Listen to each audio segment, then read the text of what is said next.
The sun has left and forgotten me.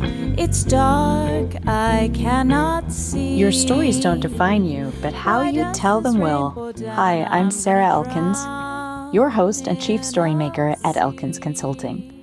The new format for my show that I've been experimenting with aligns with what I'm learning about narrative identity, which is how the stories we tell influence who we are. And this new format demonstrates what I've been teaching for years, how sharing a story can reveal who you are and what matters to you. My hope is that as you listen to future episodes, I'll offer more clarity about what it takes to tell a great story and how to find and explore your pivotal moments to demonstrate who you are.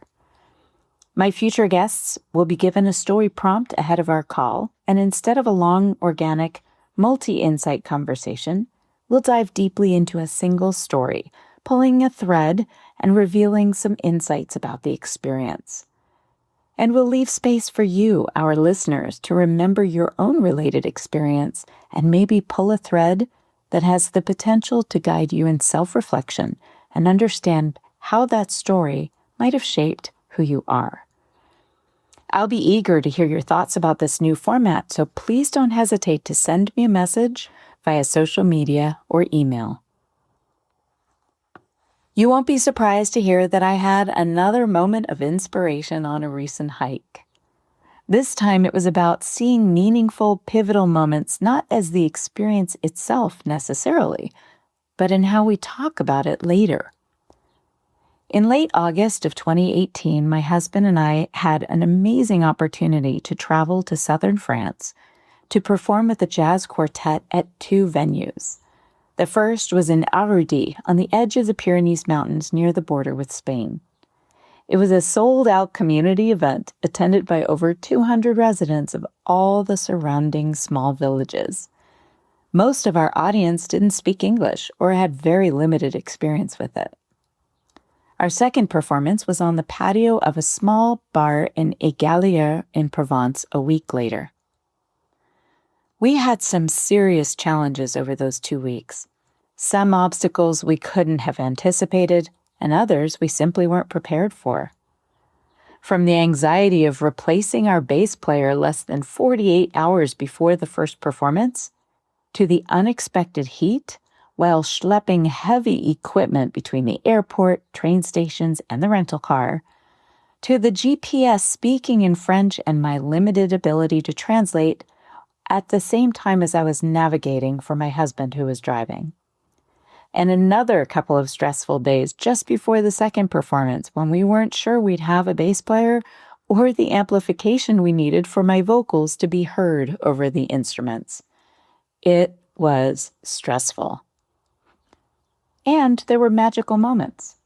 But by the time we came home, most of what was fresh in my mind were the hard parts. The tension between my husband and me, the stress, the days before each of the performances. I had lots of meaningful moments, but most of them felt like lessons about what not to do, how to be more prepared for certain travel, and what to avoid in the future. About a week after we arrived back home in Montana, I had a call scheduled with a new connection I made on LinkedIn just a few weeks before our trip. At that point, I had resolved not to talk about it because it felt like I could only share the obstacles. In my ears, it sounded like I was just complaining about the adventure and ignoring the privilege of the experience, the honor of performing for audiences in those extraordinary places. It felt like I was acting like a spoiled, entitled American. But the first thing my new friend asked on our call was, "How was the trip? I was thinking about you and hoping you were enjoying yourself." She heard the hesitation in my voice, the pain in my "it was fine" answer. And she switched gears. "You mentioned you were going to play for a large audience in a part of southern France where they don't really speak English. What was that like? Were you able to connect with them beyond that language barrier you anticipated? I know that was important to you." That was it. the question I needed to be asked to unlock a memorable, meaningful moment, a wonderful story to share, to remember, to feel my trip differently, to shift my perspective. It was the question that was the pivot point, not necessarily my answer to it. Yes, the story of connecting with that first audience by encouraging them to sing with me is a good one. As the guitar, bass, and saxophonist started the introduction to the song Baby, Baby, written and performed originally by Etta James, I said to the audience, "Can you say every night? Repeat after me, every night." "Great! When I point to you, will you sing those words for me?"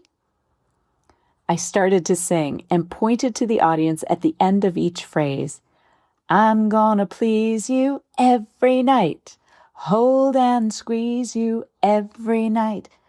Hold your hand every night. Make you understand every night. I'm gonna love you with all my might. Baby, baby, every night." It started with just a few of them, and by the end of the song, everyone was singing with me, gaining volume and filling the room with laughter and joy. It was hilarious. When I stepped off the stage and went to thank our sound engineer, he said, "Not every night, right?" We shared a good laugh, and he gave me a gentle hug. So yes, the story itself is meaningful, and in some ways, I can see it as a pivotal moment in my life.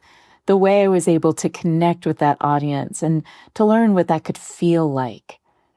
When I think of the trip, though, it's my friend's question that I consider to be a more significant learning opportunity and the shift in my perspective. I learned in that moment that a simple question asked by the right person at the right moment can unlock a powerful insight in someone else. The right question offers the storyteller an opportunity to reframe an experience in beautiful and unexpected ways, inviting them to view it from a different, broader perspective, and adding context and observation to what they originally believed the experience to be. Listeners, now it's your turn. What memory popped into your head when you heard my story? Have you been the person on the receiving end? Were you asked a perfect question that helped you shift your perspective about something? Have you been the person to ask the question that positively changed something for someone else? From previous episodes, you may have a specific image of who I am. Did today's story shift that image at all? Did it fill in gaps for you?